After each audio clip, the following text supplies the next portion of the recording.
Hello বন্ধুরা, আমি সুমি। আপনারা দেখছেন সুমি রান্নাঘর। আজকে রান্না করেছি মাশরুমের বিরিয়ানি।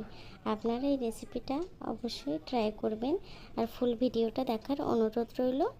তো বেশি কথা না বলে চলুন তাহলে রেসিপিটা শুরু করা যাক। তার আগে চ্যানেলটা যদি সাবস্ক্রাইব না করা থাকে চ্যানেলটাকে সাবস্ক্রাইব করার অনুরোধ রইল।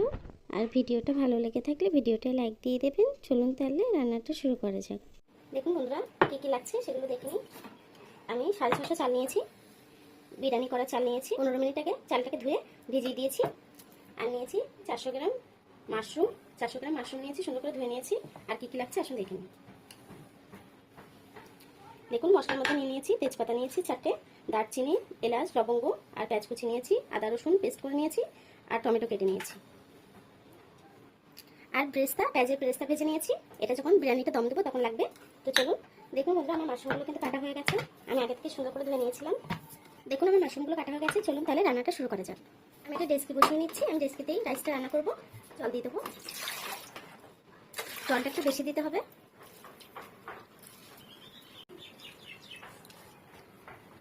সামান্য একটু তেল দেবো সাদা তেল, তাতে কি হয় রাইসটা একটু ছাড়া ছাড়া হবে।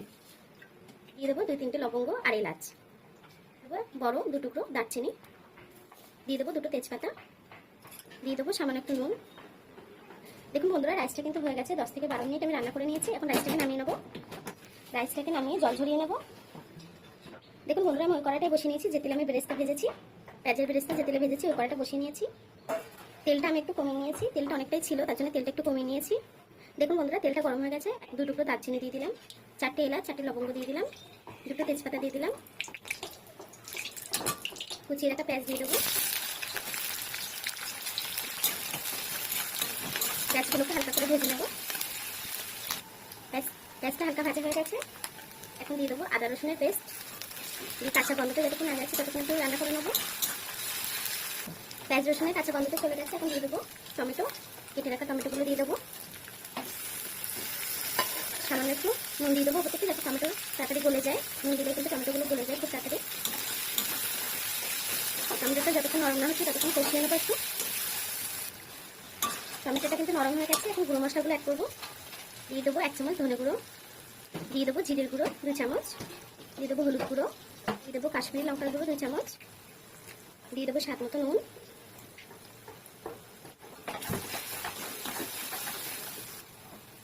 দিয়ে দেবো কাঁচা লঙ্কা। আমি কাঁচা লঙ্কা দিয়ে কিন্তু রান্নাটা করবো, আমি লঙ্কা গুঁড়ো তার জন্য অ্যাড করিনি। দিয়ে দেবো দই, টক দই কাটিয়ে রেখেছি।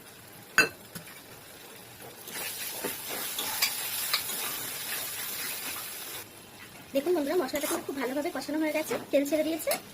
এখন মাশরুমগুলো দিয়ে দেবো।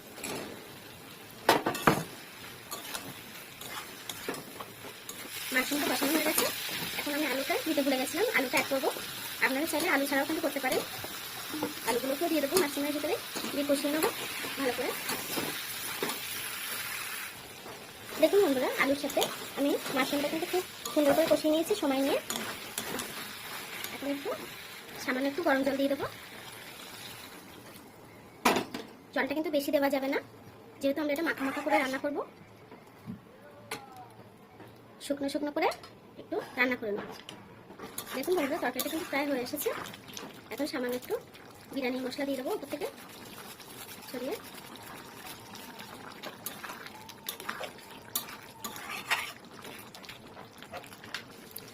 দেখুন বন্ধুরা, তরকারিটা কিন্তু হয়ে গেছে। মাশরুমের তরকারিটা নামিয়ে নেবো। তরকারিটাকে নামিয়ে নেবো। দেখুন যে ডেস্কিতে রান্না করেছি ওটাই দম দেবো বিরিয়ানিটাকে। ডেস্কিটার মধ্যে ঘি দিয়ে নেবো। 2 চামচ ঘি দিয়ে নিলাম। ঘিটাকে সারা সাইডে একটু মাখিয়ে নেবো যাতে বিরিয়ানিটা না লেগে যায়। এখন বন্ধুরা, আমি ঘিটা কিন্তু আমরা সারা গায়ে সারা সাইডে মাখিয়ে নিয়েছি। এখন রাইসটাকে দিয়ে দেবো। দেখুন বন্ধুরা, আমি রাইসটাকে জল ঝরিয়ে রেখেছিলাম। এখন রাইসগুলোকে লেয়ার দিয়ে নেবো। রাইসের আমি 1 লেয়ার রাইস দিয়ে নিয়েছি। এখন দিয়ে দেবো বিরিয়ানির মশলা ওপর থেকে। সেই মাশরুমের তরকারিটা দিয়ে দেবো ওপর থেকে লেয়ার করে। এখন সেই ভেজে রাখা বেরেস্তাটা দিয়ে দেবো, পেঁয়াজের বেরেস্তা ওপর থেকে। ধনেপাতা কুচি দিয়ে দেবো ওপর থেকে। এতে ফ্লেভারটা কিন্তু খুব সুন্দর আসে। রাইস দিয়ে দেবো। আমি ওপর থেকে আরও এক লেয়ার দিয়ে দিলাম, দিয়ে আরও একটু বিরিয়ানি মশলা দিয়ে দেবো ওপর থেকে অল্প করে। তরকারিটা দিয়ে দেবো, তরকারিটা দেওয়া হয়ে গেছে। এখন দিয়ে দেবো আবার একটু বেরেস্তা দিয়ে দিলাম, সামান্য একটু ধনেপাতা, বাকি রাইসটা আমি ওপর থেকে দিয়ে দেবো। রাইসটা দেওয়া হয়ে গেছে, ওপর থেকে একটু বিরিয়ানি মশলা দেবো।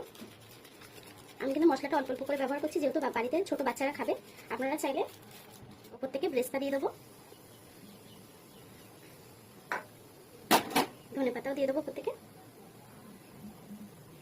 আমি ওপর থেকে সামান্য একটু ঘি দিয়ে দিচ্ছি যাতে তলায় না লেগে যায়। আমি আটা একটু নরম করে মেখে নিয়েছি, এখন সাইড দিয়ে সিল করে নেবো। বন্ধুরা আমি কিন্তু একটা থালা দিয়ে খুব সুন্দরভাবে আমি সিল করে নিয়েছি রান্নাটাকে। চলুন এখন দম দিতে বসিয়ে দিই। দেখুন বন্ধুরা, আমি গ্যাসটা ধরিয়ে লো করে দেবো, দিয়ে তাওয়া বসিয়ে নিয়েছি। তাওয়ার উপরে গামলাটা বসাবো যাতে বেশি হিটটা না লাগে। আমি 10 থেকে 15 মিনিট এটা দম দিয়ে নেবো। একটা চাকুর সাহায্যে আমি ঢাকনাটাকে খুলে নেবো। দেখুন বন্ধুরা, আমি আটা কিন্তু সরিয়ে নিয়েছি, এখন ঢাকনাটা খুলবো। বাহ, ওনার সাথে সাথে কিন্তু দারুণ একটা গন্ধ ছেড়েছে। দেখুন কত সুন্দর হয়েছে। আমি আপনাদেরকে একটা পাত্রে নামিয়ে দেখাচ্ছি, নামিয়ে নেবো। দেখুন কত সুন্দর হয়েছে, অসাধারণ। মাংস কিন্তু ফেল হয়ে যাবে, এত সুন্দর হয়েছে।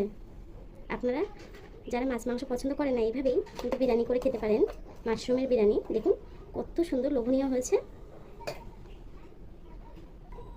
দেখুন বন্ধুরা কত সুন্দর হয়েছে। এটা কিন্তু আপনারা না ট্রাই করলে বুঝতেই পারবেন না। একবার হলেও অবশ্যই ট্রাই করবেন এই রেসিপিটা। এটা যারা আপনারা মাছ মাংস পছন্দ করেন না, এইভাবে মাশরুমের বিরিয়ানি বানিয়ে খাবেন।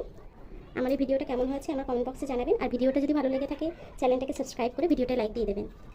এতক্ষণ ধরে আমার ভিডিওটা দেখার জন্য আপনাদেরকে অসংখ্য ধন্যবাদ।